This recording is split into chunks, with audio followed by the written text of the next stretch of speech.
Bonjour à tous, c'est Léo, je suis ravi de vous retrouver pour ce nouveau tutoriel et je voulais commencer par vous souhaiter une très bonne année à toutes et à tous. Plein de réussite et plein de progrès dans vos créations futures. Voilà, ça c'est dit. On va aborder aujourd'hui l'utilisation du pinceau et les différentes techniques et le choix aussi du matériel qui est très important. Donc on y va, c'est parti pour ce premier tuto de l'année.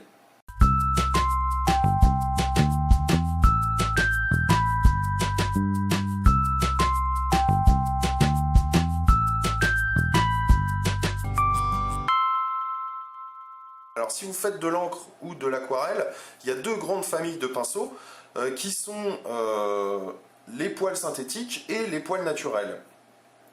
Donc au niveau du synthétique, la tenue sera évidemment moins bonne, bien que maintenant les poils synthétiques, il y a de plus en plus de matières synthétiques et d'imitations assez parfaites des poils naturels qui vraiment rejoignent en termes de qualité les meilleurs pinceaux donc à base de poils d'animaux. Le plus recherché étant la martre, la martre pure. Vous voyez là j'ai un pinceau en poil de martre. Pourquoi? Bien parce que tout simplement il a une meilleure tenue dans le temps et puis il a un réservoir, un excellent réservoir, c'est-à-dire le réservoir c'est ce qui va permettre de retenir la peinture, l'eau le plus longtemps possible, c'est-à-dire que vous ne serez pas obligé de reprendre de la couleur et de reprendre de l'eau tout le temps. Alors, un pinceau donc va se composer de 4 grandes parties. Donc la pointe, tout d'abord, qui va vous permettre de travailler donc les détails, qui va vous permettre de travailler le trait, la ligne et de travailler graphiquement plus généralement. Ensuite, vous allez avoir le réservoir qui va être la partie un peu plus au centre au niveau des poils et qui va retenir la peinture et qui va retenir l'eau. Et donc plus le réservoir est important, plus moins vous allez prendre de peinture souvent. Donc ensuite vous avez la virole qui va solidariser le manche des poils. Et puis effectivement le manche, donc plus ou moins long en fonction des pinceaux. Pour la peinture à l'eau, il est rarement très long. C'est plutôt pour la peinture, on va dire la peinture à l'huile ou la peinture acrylique, que vous avez des pinceaux de ce type avec un manche beaucoup plus long. Vous voyez par rapport là à mon pinceau à calligraphie, donc le manche est beaucoup plus important sur ce type de pinceau parce que ça vous permet de prendre du recul. Si vous peignez sur un chevalet par exemple, ça vous permet d'avoir plus de recul et de tenir votre pinceau par le bout tout simplement. Donc je vais vous montrer déjà les pinceaux que j'utilise pour spécifiquement donc pour l'aquarelle. Si vous faites de la calligraphie, ça peut être très bien aussi. Moi il y en a un que j'aime beaucoup qui est mon petit chouchou, qui est un pinceau à calligraphie.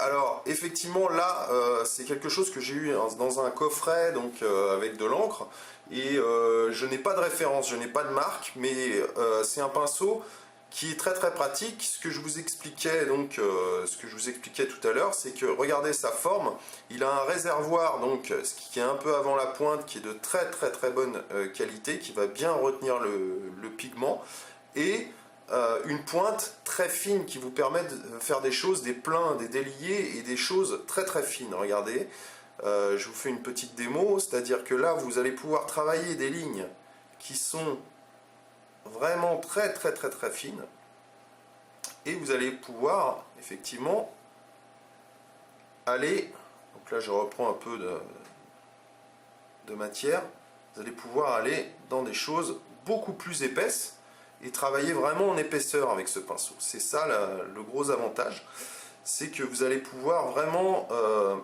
vous sentir très libre dans les formes que vous allez pouvoir faire et travailler en précision et travailler en épaisseur à la fois. Donc en général, si vous voulez vous procurer ce même type de pinceau à calligraphie, en général c'est du poil de chèvre qu'il faut rechercher. Dans les pinceaux asiatiques, c'est du poil de chèvre en général. Ensuite, j'ai donc un pinceau Raphaël. Donc la référence c'est un pinceau Raphaël Soft Aqua qui va être un petit gris imitation squirrel. La référence c'est 805 que je trouve très bien, un peu pour les mêmes raisons, qui est un peu plus épais, qui va vous permettre de faire des dégradés et des lavis qui a un bon réservoir, une bonne tenue, où vous allez pouvoir travailler aussi beaucoup l'épaisseur, qui va faire des dégradés, des lavis assez épais. Et puis la pointe est également, vous allez voir, la pointe voilà, est très très fine aussi, et vous allez pouvoir travailler très très finement. Donc plus ou moins finement en fonction de ce que vous voulez obtenir. Alors même si vous débutez à l'aquarelle, je vous déconseille de prendre la plus basse des qualités, parce que c'est bien d'avoir quelque chose, même pour commencer, qui spécifiquement soit adapté à la peinture à l'eau, parce qu'en général les pinceaux de mauvaise qualité perdent leurs poils aussi, donc vous allez avoir des poils sur votre peinture, vous allez vraiment gâcher votre travail inutilement. Donc prenez même un ou deux bons pinceaux, ou pinceaux déjà de qualité on va dire un peu supérieure, c'est toujours mieux. Alors maintenant, je vais vous montrer la différence entre un pinceau assez haute qualité qui va être de la martre pure et un pinceau petit gris, donc qui va être de l'écureuil, ou des pinceaux d'imitation petit gris qui existent, qui sont aussi de qualité équivalente, mais pas aussi bien que la martre. Vous allez comprendre pourquoi. Donc je vous montre déjà le petit gris. Vous voyez, là, donc déjà je fais une première ligne, je vais prendre un peu plus de pigment pour que vous voyez. Voilà, donc là j'ai fait une première ligne, une deuxième et une troisième, et vous voyez la forme de mon pinceau. Donc la forme de mon pinceau, quand j'appuie pour travailler et pour faire une ligne, donc déjà là vous voyez au bout de la quatrième ou de la cinquième ligne d'utilisation, mon réservoir est moins bon, car je commence à avoir des lignes qui ne sont pas parfaites et que je vais devoir repasser, et mon pinceau ne reprend pas sa forme initiale. Ça, le petit gris à l'origine, c'est du poil d'écureuil, et qui donc au contact de l'eau sèche, va sécher beaucoup moins vite. La martre par contre, qui est à la base une loutre et un animal donc qui est très habitué à aller dans l'eau et qui a un poil qui va sécher, donc conçu pour sécher beaucoup plus vite, tient beaucoup mieux. Vous allez comprendre, vous allez voir. Donc vous voyez, première ligne. Donc là j'ai pris beaucoup moins de matière, mais vous voyez, et là mon pinceau, regardez, la forme de mon pinceau est de bien meilleure tenue, c'est-à-dire que mon pinceau va reprendre beaucoup plus vite sa forme initiale et va rester droit, même si vous l'imbibez et si vous utilisez beaucoup de couleurs. Donc dernier pinceau que je vous recommande, un pinceau à lavis, plus spécifiquement à bourron. Vous voyez la différence avec la pointe du Raphaël que je vous ai présenté précédemment. C'est un pinceau qui va vous permettre vraiment de travailler soit en aplat, soit de faire des arrondis sur la pointe. Voilà, donc ça c'est aussi très pratique pour travailler à la peinture à l'eau, et quand vous rentrez un peu dans la technique, vous allez vous en rendre compte également.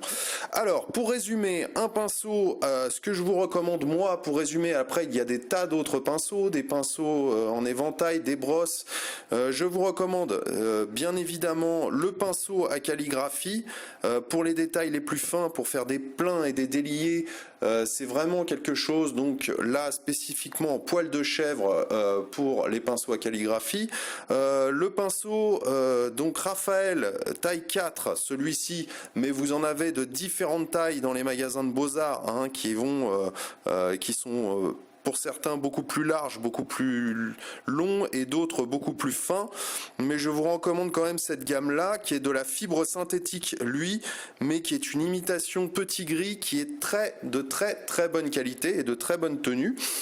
Ensuite, évidemment les poils de martre, hein, si vous pouvez vous le permettre.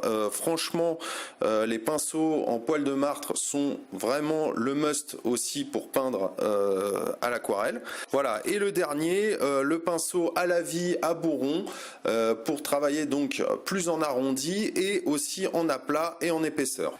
Voilà pour ces quelques petits conseils sur le matériel et sur le choix et l'utilisation des pinceaux. J'espère que ça vous aura aidé. Moi je vous retrouve très bientôt pour un prochain tuto, toujours sur l'aquarelle, où nous allons aborder la pratique et la technique. À très bientôt, salut!